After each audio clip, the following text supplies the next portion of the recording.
میری بہویں ڈرامے کی نیکسٹ ایپیسوڈ میں شکر ہے کہ شاہویر نے ماہنور اور رخسانہ کو رنگے ہاتھوں پکڑ لیا۔ اس سے پہلے کہ وہ سارے گھر کا پیسہ اور زیور لوٹ کے بھاگتیں، شاہویر ان کے ہاتھ میں وہ بیگ دیکھ لیتا ہے، اور جب بیگ کو کھولتا ہے تو شاہویر کے تو ہوش اڑ جاتے ہیں۔ اس میں صرف پیسہ اور جیولری ہوتی ہے۔ شاہویر کو ایک سیکنڈ میں ساری سٹوری سمجھ آ جاتی ہے کہ گھر کے سب مرد حضرات قبرستان میں تھے اور سب خواتین اماں کے جانے کے سوگ میں ایک جگہ جمع تھیں۔ تو ماہنور اور اس کی ماں نے سوچا کہ اس سے بہتر موقع کوئی نہیں کہ سب کے کمروں کی تلاشی لی جائے، اور جو کچھ سب کے کمروں سے ملا یہ دونوں لوٹ کے بھاگنے والی تھیں۔ شاہویر کو افسوس تو بہت ہوتا ہے، ساتھ ہی غصہ بھی آتا ہے۔ ماہنور سے کہتا ہے کہ یہ صلہ تھا میری محبت کا۔ اب ماہنور جو رنگے ہاتھوں پکڑی تو گئی ہے، لیکن یہاں پر ماہنور کا دیکھا جائے تو کوئی اتنا بڑا جرم نہیں، کیونکہ وہ یہ سب اپنی ماں کے اکسانے پہ کر رہی تھی۔ شاہویر سے رو رو کے معافی مانگتی ہے کہ بس آخری دفعہ مجھے معاف کر دو، آج کے بعد تمہیں کبھی شکایت کا موقع نہیں دوں گی۔ لیکن شاہویر کچھ اور ہی فیصلہ کر چکا ہے۔ تبھی ماہنور اور رخسانہ سے کہتا ہے کہ جب تک میں دوبارہ یہاں نہیں آتا تم دونوں اس کمرے سے نہیں نکل سکتی، اور وہ بیگ اٹھا کے سیدھا ایمان کے کمرے میں جاتا ہے۔ ادھر ایمان جو اپنی ساس کے جانے کے بعد اس کی وہ سب باتیں یاد کرتی ہے، وہ سب نصیحتیں جو مرنے سے پہلے عنبر بیگم ایمان سے کہتی رہتی تھیں کہ میں چاہتی ہوں کہ تم اور شاہویر ایک ساتھ بیٹھو، آپس میں بات چیت کرو، اسی طرح سے تو دل میں آئی دراریں بھریں گی۔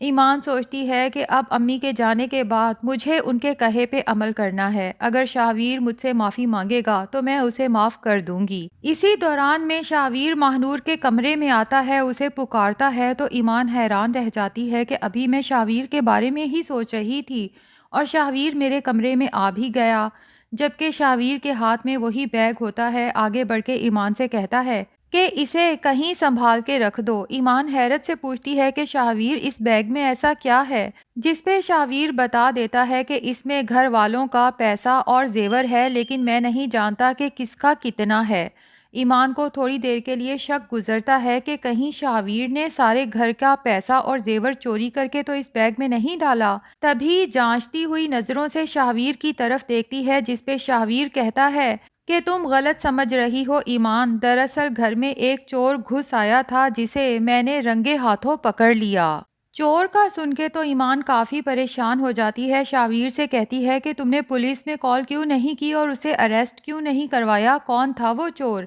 شاہویر کہتا ہے ایمان ابھی میں تمہیں یہ سب نہیں بتا سکتا، ابھی بس اتنا ہی کافی ہے کہ میں نے اس چور کو گھر کا نقصان نہیں کرنے دیا، بس اس سے زیادہ مجھ سے کچھ بھی مت پوچھنا۔ لیکن ایمان شاہویر کو سمجھاتی ہے کہ شاہویر کیا تم بھول گئے کہ امی ہمیشہ کہتی تھیں کہ جو باتیں چھپائی جاتی ہیں وہ رشتے کمزور کر دیتی ہیں،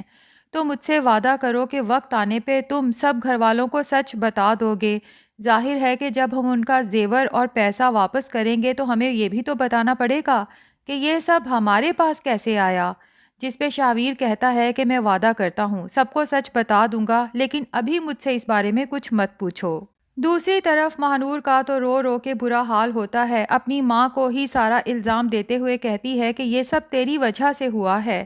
تو نے مجھے شاہویر کی نظروں سے گرا دیا، نہ تو میں اسے چھوڑنا چاہتی تھی، نہ میں اس گھر سے چوری کرنا چاہتی تھی، نہ ہی میں اس گھر سے بھاگنا چاہتی تھی۔ اب اس سب کے بعد پتہ نہیں شاہویر میرا کیا حشر کرے گا اور مجھ سے کتنی نفرت کرنے لگے گا۔ جبکہ رخسانہ جب اپنی بیٹی کو سارا الزام اسی پہ ڈالتے ہوئے دیکھتی ہے تو فوراً چالاکی سے کہتی ہے کہ تو نے کبھی یہ سوچا کہ میں یہ سب کس کے لیے کر رہی تھی؟ یہ سب میں صرف تیرے لیے کر رہی تھی، میرا کیا ہے، میں تو کہیں بھی پڑی رہتی، 2 وقت کی روٹی کھا لیتی، لیکن میں چاہتی تھی کہ جیسے میں نے قسمہ پرسی کی زندگی میں گزارا کیا میری بیٹی ایسی زندگی نہ گزارے، بلکہ میری بیٹی ایک عالی شان گھر کی ملکہ بن کے عالی شان زندگی گزارے۔ ماہنور کو اپنی ماں کی کوئی بات بھی پسند نہیں آتی، اسے بس یہی فکر ہے کہ اب اگر شاہویر نے مجھے گھر سے نکال دیا تو میرا کیا بنے گا، جبکہ یہ تو ماہنور کو اسی وقت سوچنا چاہیے تھا، تب بھی تو وہ اپنی ماں کے ساتھ سارا زیور اور سونا چوری کر کے گھر سے بھاگ ہی رہی تھی نا۔ کیا شاہویر کو جب پتہ چلتا کہ یہ دونوں ماں بیٹی گھر کو چونا لگا کے بھاگ چکے ہیں تو وہ ماہنور کو کبھی اپنی زندگی میں واپس بلاتا نہیں نا؟ بہرحال اب شاہویر جب کمرے میں آتا ہے، ماہنور ایک دفعہ پھر شاہویر کے پیر پڑ جاتی ہے کہ شاہویر، کیا میری آخری غلطی سمجھ کے تم ہم دونوں کی محبت کی خاطر مجھے معاف نہیں کر سکتے؟ میں تم سے بہت محبت کرتی ہوں اور وعدہ کرتی ہوں کہ آج کے بعد تمہیں کبھی شکایت کا موقع نہیں دوں گی۔ ماہنور کی آنکھوں سے گرتے ہوئے آنسو شاہویر کو اپنے دل پہ گرتے ہوئے محسوس ہوتے ہیں اور ہمیشہ کی طرح اس کا دل ماہنور کے لیے پگھلنے لگتا ہے۔ ظاہر ہے کہ شاہویر نے ماہنور سے بے پناہ محبت کی ہے، لیکن اب نہیں، جو ماہنور اسے دھوکہ دینے جا رہی تھی۔ اس کے بعد شاہویر کو اپنا دل سخت کرنا ہوگا، تبھی ماہنور سے کہتا ہے کہ تم کسی چیز کے قابل نہیں ہو، نہ ہی میری محبت کے اور نہ ہی میری معافی کے۔ اب ساری زندگی تم صرف در در کی ٹھوکریں کھاؤ گی۔ ماہنور کا دل تو اندر تک دہل جاتا ہے، جبکہ شاہویر ماہنور اور رخسانہ کو باہر آنے کو کہتا ہے اور شور سن کے سب گھر والے وہاں جمع ہو جاتے ہیں اور شاہویر سب گھر والوں کے سامنے ماہنور سے کہتا ہے کہ میں آج اور ابھی تمہیں اس رشتے سے آزاد کرتا ہوں، میں تمہیں طلاق دیتا ہوں۔ ماہنور تو تڑپ کے شاہویر کا بازو پکڑتی ہے کہ شاہویر تم مجھے اس طرح سے نہیں چھوڑ سکتے، جبکہ پیچھے کھڑی ایمان، جسے حالانکہ اس بات پہ خوش ہونا چاہیے تھا کہ اس کا شوہر اپنی دوسری بیوی کو چھوڑ رہا ہے، لیکن وہ شاہویر کے منہ سے طلاق کا لفظ سن کے جیسے تڑپ اٹھتی ہے اور شاہویر کو یہ انتہائی قدم اٹھانے سے جیسے روکنا چاہتی ہے۔ لگتا یہی ہے کہ ایمان شاہویر کو روک لے گی اور ماہنور کو طلاق دینے سے منع کرے گی، اور یہاں پر یہ بھی پاسبل ہے کہ ماہنور غم سے نڈھال ہو کے بے ہوش ہو جائے، اور جب اسے ڈاکٹر کے پاس لے جایا جائے چیک اپ کے لیے تو اس دفعہ ماہنور واقع ہی شاہویر کے بچے کی ماں بننے والی ہو،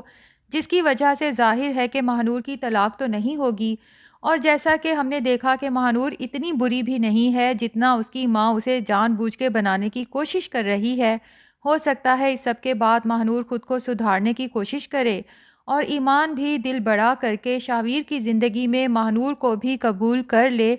کیونکہ لگتا یہی ہے کہ عنبر بیگم کے جانے کے بعد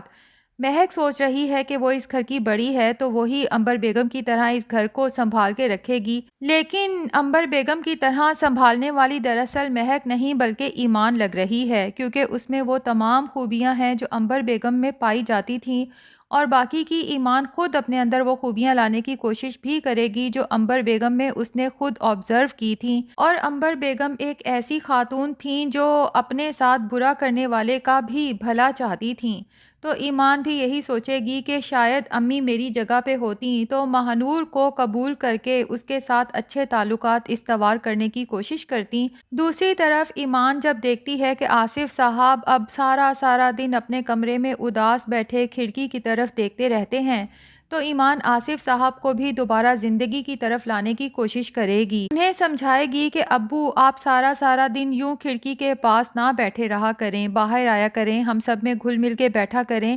خود کو سنبھالنے کی کوشش کریں، اب تو امی کو گئے بھی کئی دن ہو گئے اور ہم سب کو آپ کی ضرورت ہے۔ جس پہ آصف صاحب کہیں گے کہ مجھے سنبھالنے والی تو اس دنیا سے چلی گئی، اور اس کے ساتھ ہی مجھے یوں لگتا ہے جیسے میری روح بھی چلی گئی، اب یہ ایک بے جان جسم ہے جو سارا دن یوں ہی پڑا رہتا ہے، کسی دن یہ جسم بھی چلا جائے گا۔ اور روتے ہوئے کہیں گے کہ عنبر نے مجھے زندگی میں سب کچھ سکھایا، بس اپنے بغیر جینا نہیں سکھایا۔ لیکن ایمان لگتا ہے کہ آصف صاحب کو زندگی کی طرف واپس لا کے رہے گی اور اپنی ساس کی یہ خواہش بھی ضرور پوری کرے گی کہ سب گھر والے پہلے کی طرح ساتھ مل جل کے رہیں۔ تو ناظرین، یہ تو میری پریڈکشن ہے کہ شاید ایمان شاہویر کو ماہنور کو طلاق دینے سے روک لے گی۔ آپ کا اس کے بارے میں کیا خیال ہے؟ کیا شاہویر اور ماہنور کی طلاق ہوگی یا نہیں؟ کمنٹس میں ضرور بتائیں۔ ریویو پسند آیا ہے تو ویڈیو کو لائک اور چینل کو سبسکرائب بھی کر دیں۔